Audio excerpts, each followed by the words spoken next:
Digital photography made simple. Hey, welcome back to D1to1. On this segment, we would like to discuss the histogram, what it does, and how to use it effectively. But before we start, I'd like to show you how the histogram appears on the camera with this sample image. This graph shows us how the meter reads the lights and darks of an image. To find the histogram on the back of our camera's display, usually we press our display button once or twice to see the histogram box pop up. Now remember, not all cameras are the same, because some cameras don't allow you to see the histogram until after you've taken the photo. Again, by pressing the display button a couple of times, you'll see that histogram box come up. But please remember, not all cameras are the same, so make sure that you find the proper way on your particular model to see the histogram. So what does a histogram do? It's a tool that allows us to read exactly how our cameras see all the tones or tonal values of our images. Think of it as a scale from lights to darks. Let us show you 3 images that display how the histogram changes within these different lighting conditions. We use this tool, or the histogram, to determine the best exposure. The histogram allows us to know the digital information, or to know that all the digital information in our tonal range has been captured correctly by our camera's sensors, and for us not to rely on the camera's display screen. In our first image, notice how our histogram's graph has moved far to the left and appears to have moved past the boundaries of the histogram box, where the darker tones are displayed, showing us that our camera has not been able to correctly expose our darker tones of this image. This is known as clipping in the shadows. This shows a loss of detail in the shadows. Now as we look to our second image, notice how the lighter areas on the right side, where our lighter tones are displayed, show in our histogram box. Notice here our graph has moved far to the right, telling us our camera has not been able to correctly expose for our lighter tones of this image. This is called clipping in the highlights. This shows a loss of detail in the highlights. And here in our final image, we see how the camera has read and exposed the image at its best, showing us that no clipping is occurring on either side, and how our graph appears to fit within the borders of the histogram box. But what do we do if we see clipping in our histogram? And how do we correct or alter the graph of this histogram box? Now there are a few simple solutions to this. And we've addressed these issues and how to correct your exposure in 3 other D1to1 videos.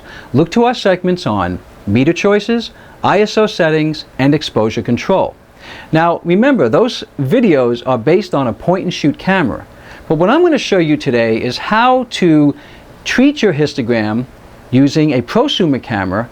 And on this particular model, we'll be able to see the histogram live before we shoot, and I'll be able to show you on the back of this camera how that graph moves just by changing either our apertures, our shutter speeds, or our ISO settings. Now here you're going to see on our camera, we want you to see on the back of the display here, pay attention only to the histogram graph, because this particular camera has other display settings that is not necessary to what we're showing you right now. This is particular to get to the point of how the histogram works. One way to move the histogram box or the graph is to control our shutter speed. Now by making our shutter speed quicker, allowing less light to come in, we will be moving our histogram graph to the left. By moving it to the left, we are making our exposure darker. And if we move it far to the left, where we see the graph start to crop out of the box, that's where we have our clipping. And that's when we know that we will not have detail in our darks and shadow tones. Now that we've reached the dark side of our histogram, we're going to move our shutter speed to the right side.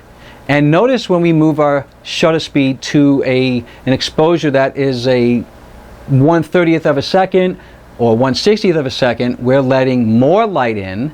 We're now going to see that we're having more light tones available, and watch how our graph moves far to the right. But if we push it too far to the right, we're going to lose detail in the highlights. That is our clipping in the highlights of our histogram.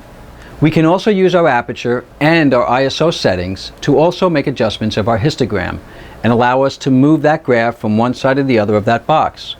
Remember, we want to keep our graph within the parameters of that box and not go on either end to clip or lose details in our shadows and highlights.